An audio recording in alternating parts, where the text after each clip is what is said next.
अगर पितृपक्ष के अंतर्गत अष्टमी के दिन भूल से भी अगर एक बेलपत्र, एक श्वेत पुष्प शंकर भगवान को समर्पित हो जाता है तो ये मानकर चलें कि आपने कुछ मांगा भी नहीं तो भी शंकर भगवान देने के लिए आपके दरवाजे पर पहुंच जाते हैं। जैसे अग्निदेव की धर्म पत्नी स्वाहा, क्या है? जम के बोलो जरा, स्वाहा। पितृ सुधा का नाम स्मरण करते से जब हम सुधा सुधा सुधा सुधा कहते हैं, पितृ उसको स्वीकार करते हैं। जब हम यज्ञ करते हैं, सांकल्य देते हैं, ओम वैष्णवे स्वाहा, स्वाहा बोलते से ही अग्नि देवता की धर्म पत्नी उस भाग को देवताओं को देती है।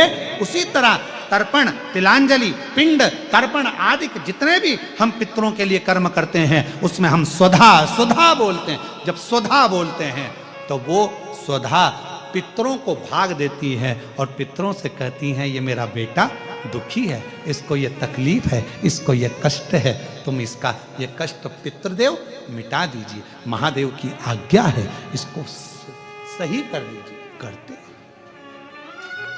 श्रेष्ठ करते काम सफल कर दे तो उसके लिए सफेद पुष्प और एक चावल का दाना यदि तुम्हारे हाथ में है और तुमने मन से बाबा से कह दिया, बाबा मुझे ये तकलीफ है, मुझे ये दुख है, मुझे ये कष्ट है, मैं पशुपतिनाथ का व्रत करूंगी बाबा, पशुपतिनाथ का व्रत करूंगी बाबा, आप मेरा व्रत स्वीकार करना, आज मेरा ये काम अटक गया है।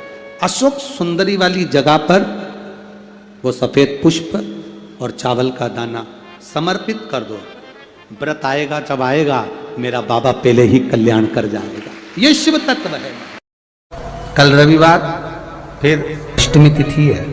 किसी भी अष्टमी पर एक बेलपत्र, 3 शमी पत्र, आप कभी दिल से, कभी मौका मिले हृदय से अशोक सुंदरी वाली जगह का स्पर्श कर कर भगवान शंकर के शिवलिंग पर एक बार समर्पित कर कर देखना और दूसरे वर्ष इंतजार करना कि तुम अष्टमी के दिन बाबा को शमी पत्र बेलपत्र दिया था, क्या बाबा ने तेरे घर में धन और वैभव दिया कि नहीं दिया? जो स्थिति में गाड़ी चल रही थी वो स्थिति की गाड़ी तेरी पार हुई कि ना हुई?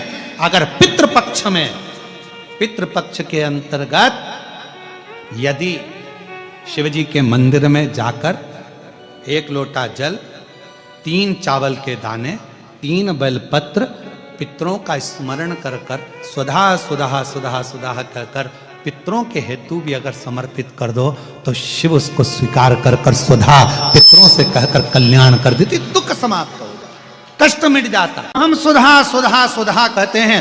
अगर आप पितृपक्ष में, श्राद्ध पक्ष में कोई ब्राह्मण भोजन करा रहे हो, गौ माता को श्राद्ध पक्ष में रोटी दे रहे हो, स्वान को रोटी दे रहे हो, कागल को निकाल रहे हो, कौवे को रोटी